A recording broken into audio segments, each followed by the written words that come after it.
अस्सलामुअलैकुम, मैं हूं आमना हमीद। आप देख रहे हैं न्यूज़ होम टीवी।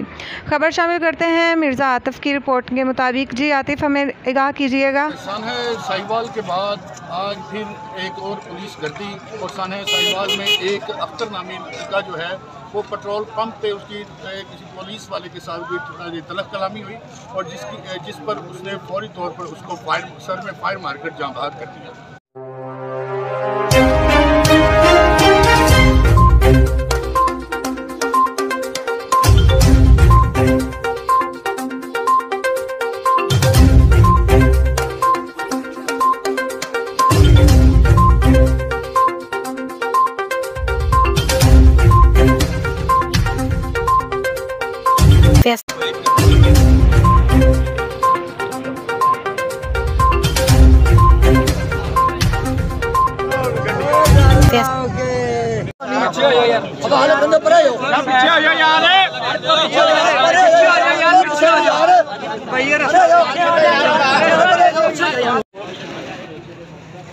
यार भाई राशना पाओ भाई।